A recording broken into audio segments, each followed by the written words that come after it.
Hello जी। मुझे बताने की ज़रूरत नहीं कि आज किस पे बात होने वाली है। हमारे so called YouTuber, so called देशभक्त मिस्टर ध्रुव राठी जी के बारे में, ध्रुव राठी जी के बारे में।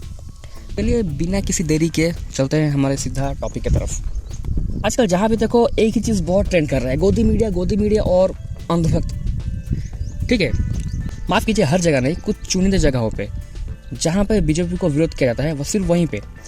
इस पे हमारे ध्रुव राठी जी ने, फिर से गलत हो गया, ध्रुव राठी जी ने एक बहुत ही वायरल वीडियो लेके आए थे जहां उन्होंने बोला था कि इंडिया डिक्टेटरशिप में जाने वाला है या फिर जा रहा है या फिर चला जाएगा।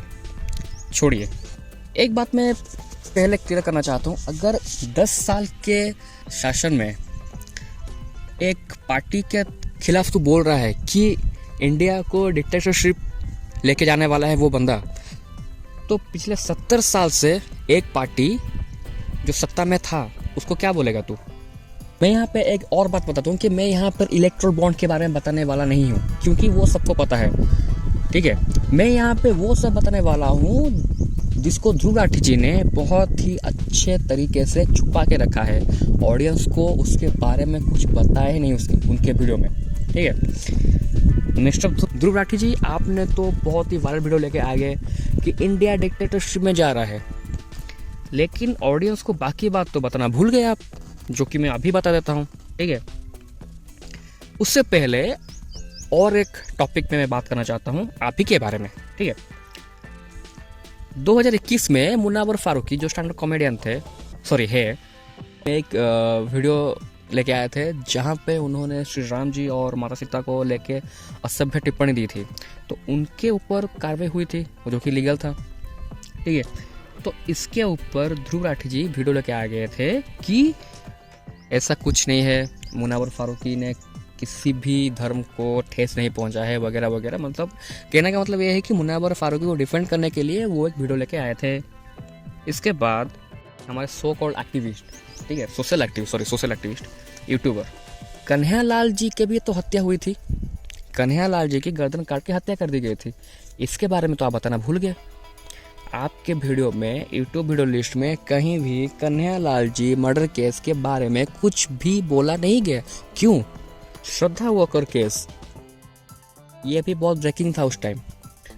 उसके बॉयफ्रेंड, मुस्लिम बॉयफ्रेंड उसको मार के, उसको काट के फ्रिज में रखा था। बहुत ही दर्दनाक, बहुत ही ब्रूटल, बहुत ही घिनौना माइंडसेट।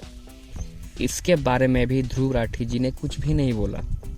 यहाँ भी ध्रुव राठी जी पूरा पिन ड्रॉप साइलेंट, जैसे कि कुछ हुआ ही नहीं हो। केरला स्टोरी, एक सीरीज है, मूवी आई थी केरला स्टोरी।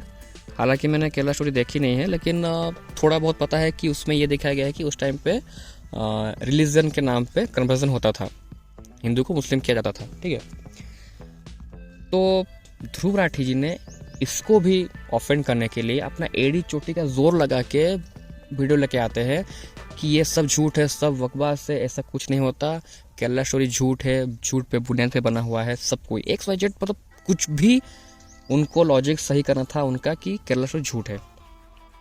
ठीक है, इसके बाद साक्षी मर्डर केस दिल्ली में हुआ था, बहुत ही ब्रूटल तरीके से उसको मारा गया था। उसका सीसीटीवी फुटेज भी आज तक इंटरनेट पे है, अगर आपको चाहिए तो आप देख सकते हैं। ठीक है, ये भी उस टाइम पे ब्रेकिंग न्यूज़ था। इस पे भी ध्रुव राठी जी ने कुछ भी नहीं कहा, एकदम पिन ड्रॉप साइलेंट। क्यों? एक मूवी के बारे में एक्सप्लेन करने के लिए आपके पास वक्त है, आपके पास टाइम है, लेकिन एक लड़की का मर्डर हो गया ब्रूटल तरीके से, उसके बारे में बताना आपने सही नहीं समझा। अभी रिसेंट हुआ था संदल खलील केस, आपको सब कोई पता होगा। औरतों ने कैमरे के सामने आके बताया कि वहाँ के पॉलिटिशियंस जो थे वो भी मुस्लिम थे। ठीक है, उन्होंने केस से उनको टॉर्चर किया था, उनके साथ ज़बरदस्ती किया था, यहाँ तक कि वो सेटिस्फाई होने तक उनको अपने पास रखते थे। सोचिए उन लड़कियों को, उन बहू बेटियों को कितना जिल्लत, कितनी टॉर्चर सहनी पड़ती होगी। लेकिन इस पे भी हमारे ध्रुव राठी सर चुप रहा। क्यों? ये है तुम्हारा देशभक्त। इसको तो मैं कोई भी एंगल से देशभक्ति नहीं कह सकता भाई।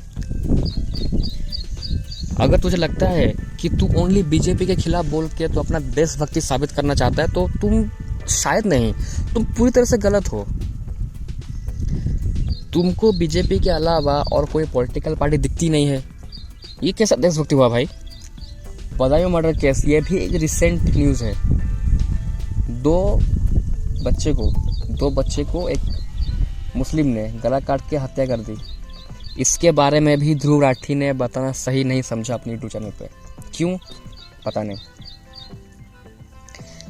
तो हमारे सो कॉल्ड देशभक्त को लगता है कि वो ओनली बीजेपी को नीचा दिखा के अपना देशभक्ति साबित कर सकता है और कुछ नहीं। ऊपर के जितने भी मैंने इंसिडेंट बोले, जिस पे वो साइलेंट रहा, वो सबके के सब हिंदू विक्टिम्स थे और सभी हिंदू विक्टिम्स के खिलाफ ध्रुव राठी चुप रहा। उसने बोला किस पे? ओनली मुस्लिम को डिफेंड करने के लिए वो वीडियो बनाया और किसी के लिए नहीं। अगर आप खुद को देशभक्त बता रहे हो, अगर आप खुद को सोशल एक्टिविस्ट बता रहे हो, तो सोसाइटी में जो हो रहा है वो लोगों को दिखाइए। मेरा आपसे यही कहना है। मैं ये नहीं कह रहा हूँ कि बीजेपी सही है, कांग्रेस गलत है, या फिर कांग्रेस सही है, बीजेपी गलत है, या फिर दूसरा कोई पॉलिटिकल पार्टी सही है। मैं ये नहीं बोल रहा हूँ। मैं ये बोल रहा हूँ कि अगर आपको गलती दिखे तो सबकी गलती दिखना चाहिए, ना कि एक पॉलिटिकल पार्टी का, ना कि एक रिलीजन का। ऊपर में जहाँ भी आप चुप रहे, वहाँ सब कोई हिंदू विक्टिम था। आप क्यों चुप रहे? आपके पास आंसर नहीं है शायद, या फिर आपको कोई पूछा ही नहीं इसके बारे में। ठीक, तो आपको आंटी बीजेपी बोलना भी सही होगा और आंटी हिंदू भी बोलना सही होगा। तो जर्मनी में रह के मुनव्वर फारूकी को डिफेंड करने के लिए वीडियो ला सकता है, लेकिन साक्षी वकर मर्डर केस में एकदम साइलेंट रहा। क्यों भाई?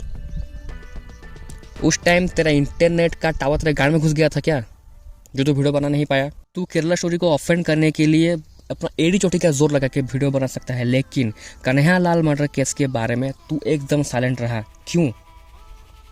क्योंकि जबकि वो ब्रेकिंग न्यूज़ था उस टाइम का। क्यों? उस टाइम शायद तेरा यूट्यूब चैनल आप पे गांव में घुस गया था। आप यानी आम आदमी पार्टी, आप माने यू नहीं, आम आदमी पार्टी के गांव में घुस गया था तेरा यूट्यूब चैनल। ठीक है, अब आ जाते हैं इसके एंटी बीजेपी दृष्टिकोण की तरफ। राठी जी का एक वीडियो आया था जिसपे उन्होंने चंडीगढ़ मेयर इलेक्शन के बारे में बता रहे थे। ठीक है, जिनको पता नहीं, मैं बता दूं, चंडीगढ़ मेयर इलेक्शन में आप और बीजेपी के अलायंस से और कांग्रेस इंडिविजुअल थे। ठीक है, और सबको पता था कि ये इलेक्शन अलायंस ही जीतेगी। लेकिन इसके बाद एक सीसीटीवी फुटेज लीक होता है जिसमें दिखाया जाता है कि वहाँ के जो प्रिसाइडिंग ऑफिसर थे वो इलीगल तरीके से 8 वोट को रिजेक्ट कर दिए थे। ये बात सुप्रीम कोर्ट में पहुँच गई थी। इसके बाद इसके बारे में ध्रुव राठी जी ने बहुत अच्छे तरीके से रिसर्च करके सब कुछ अच्छा बोला, जो कि मैं उनके तारीफ़ करना भी चाहता हूँ कि हाँ ये गलत है, उस ऑफिसर ने गलत किया। ठीक है, लेकिन ध्रुव राठी जी ने इसके अलावा और कुछ बोलना शायद भूल गए थे, जो कि मैं अभी बता दे रहा हूँ। 2023 में वेस्ट बंगाल में पंचायत इलेक्शन के टाइम वायलेंस के चलते 40 लोगों की मौत हुई। बात यहाँ तक पहुँच गई थी कि सीबीआई इंक्वायरी की मांग करने जाने लगी और इसके बाद कोर्ट में भी ये केस पहुँच गया था। लेकिन ध्रुव राठी जी एकदम साइलेंट। क्यों? क्योंकि वेस्ट बंगाल में बीजेपी सरकार नहीं है ना, इसलिए, और वो एंटी बीजेपी है इसलिए। और ये बोलते हैं सो कॉल्ड देशभक्त खुद को। तो राठी जी, तब आप चुप क्यों रहे? तब आपकी पॉलिटिकल समझ कहाँ गई थी? जर्मन में घास चरने? सो कॉल्ड देशभक्त। वेस्ट बंगाल के पंचायत इलेक्शन को लेकर स्टेट कांग्रेस प्रेसिडेंट अधीर रंजन चौधरी जी का कहना है कि तृणमूल कांग्रेस के ऑपोजिशन में जो खड़े थे, यानी कांग्रेस के कैंडिडेट, उनको उनके जानकारी के बिना फेक सिग्नेचर करके उनकी नॉमिनेशन वापस ले ली गई थी और उनकी बैलेट पेपर गटर और तालाब में पड़ी मिली, जिस पे प्रिसाइडिंग ऑफिसर का भी सिग्नेचर थे, और उसमें जो वोट डाले गए थे वो अपोजिशन पार्टी यानी कांग्रेस को डाले गए थे। तो राठी जी, ये आपके नज़र में कैसे नहीं आई? क्या ये इलेक्शन स्कैम नहीं है? इसमें भी आप चुप रहे। हमारे सो कॉल्ड देशभक्त, हैशटैग सो कॉल्ड देशभक्त, हैशटैग सोशल एक्टिविस्ट, ठीक है। आनंद बाजार पत्रिका के रिपोर्ट के मुताबिक कलिकापुर 1 ग्राम पंचायत 44, इसमें टोटल वोटर्स है 1422। आज पर electoral roll form 18 signature by presiding officer, जो वोट डाले गए थे वो थे 1196। और कमीशन के वेबसाइट के टोटल के माने, जो कमीशन वेबसाइट में आया था वहाँ टोटल वोटर्स थे 1522। क्या मजाक चल रहा है यहाँ पर? अब भोसड़ी के मजाक ही हो रहे हैं और कुछ नहीं।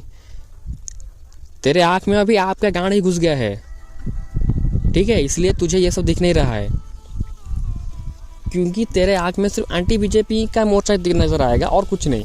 पर क्या हमारी इलेक्शंस यहाँ फ्री और फेयर तरीके से हो रही हैं? इलेक्शन बहुत ही अच्छे तरीके से पता चल रहा है कि कितना फेयर तरीके से वोट हो रहा है यहाँ पर, जहाँ पर बीजेपी नहीं है भाई।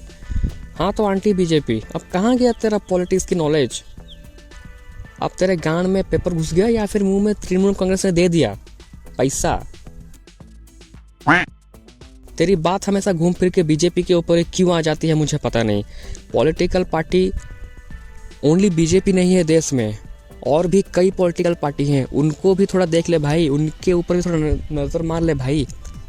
एक बात बताऊं, ऑडियंस को चुतिया बनाना, मैनिपुलेट करना तेरे को बहुत अच्छी तरीके से आता है, जो कि उसका तू अच्छे तरीके से फ़ायदा भी उठा रहा है, इसलिए तू नया नया वीडियो बना के लेके आ रहा है।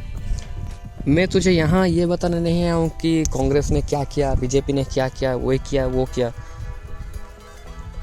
या फिर मैंने ऑडियंस को भी ये बताने आया हूँ कि बीजेपी ने 10 साल में क्या क्या किया। सबके पास गूगल है, सबके पास स्मार्टफोन है, सबके पास जियो है, सर्च कर ले, देख ले 10 साल में जीडीपी कितना बड़ा है, क्या क्या हुआ है, क्या क्या नहीं हुआ है, सब कोई देख ले।